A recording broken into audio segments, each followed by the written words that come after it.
नमस्कार मित्रांनो, मी प्रवी आणि तुम्ही पाहत आहे तिसरी बाजू.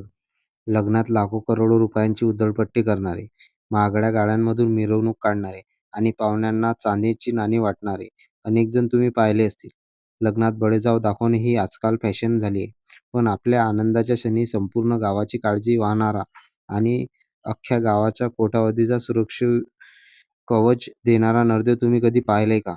महाराष्ट्रातील नांदेड जिल्ह्यात एक असा विवाह सोहळा पार पडलाय, ज्याने संपूर्ण देशभर एक नवा आदर्श घालून दिलाय. ही कौतुकास्पद घटना घडली आहे नांदेड जिल्ह्यातील कंधार तालुक्यामध्ये असलेल्या बहादरपुरा या गावात. येथील रहिवासी सिद्धेश्वर पेठेकर यांचा विवाह मंजुषा यांच्याशी अतिशय थाटामाटात पार पडला.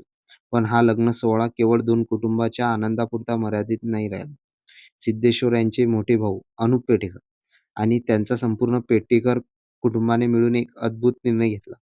त्यांनी लग्नात येणाऱ्या पाहुण्यांना किंवा नातेवाईकांना साधे रिटर्न गिफ्ट देण्याऐवजी आपल्या संपूर्ण गावालाच एक अनोखी भेट देण्याचे ठरवले. पेठेकर कुटुंबाने बहादरपुरा या गावातील सर्वच्या सर्वच म्हणजे 3465 नागरिकांचा प्रत्येकी 1,00,000 रुपयांचा वैयक्तिक अपघात विमा ॲक्सिडेंट इन्शुरन्स स्वतःच्या स्वखर्चाने उतरवला आहे.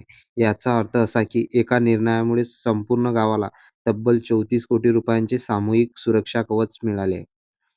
गावकऱ्यांनी कोणत्याही प्रकारच्या कागदपत्रांचा त्रास होऊ नये म्हणून पेठेकर कुटुंबाने थेट ग्रामपंचायतीच्या मतदार यादीचा वापर केला आणि सर्व गावकऱ्यांनी एक ग्रुप इन्शुरन्स पॉलिसी खरेदी केली. पण हा प्रश्न उठतो की पेठेकर कुटुंबाला हा विचार सुचला तरी कसा? बहादरपुरा हे गाव प्रामुख्याने शेतकरी आणि कष्टकरी मजुरांचे आहे. ग्रामीण भागात शेतात काम करतात. अपघात होणे, वीज पडणे, सर्पदंश होणे अशा घटना अचानक घडतात. पण अशा वेळेस गरीब कुटुंबाचे कंबरके मोडते आणि उपचारासाठी खर्च काढावे लागते. हीच सामाजिक अडचण ओळखून नरदेवाने सांगितले की आमचा आनंद फक्त आमच्या घराच्या भिंतीपुरता मर्यादित राहू नये, तर तो संपूर्ण गावाच्या कामी यावा. म्हणूनच त्यांनी विम्याचा निर्णय घेतला, जो पुढील 1 वर्षासाठी लागू असणार आहे. लग्नातील अनावश्यक खर्च टाळून समाजाला सुरक्षित करणारा पेठेकर कुटुंबाचा हा पॅटर्न खरंच कौतुकास्पद आहे. बदलत्या महाराष्ट्रात आणि देशात प्रत्येक लग्न करणाऱ्या तरुणाने हा आदर्श घ्यायला हवा.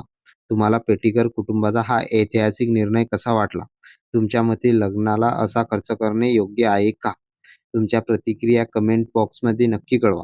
हा प्रेरणादायी व्हिडिओ जास्तीत जास्त शेअर करा आणि अशाच नवीन नवीन माहितीसाठी आमच्या चॅनलला सबस्क्राईब आणि पेजला फॉलो नक्की करा. धन्यवाद.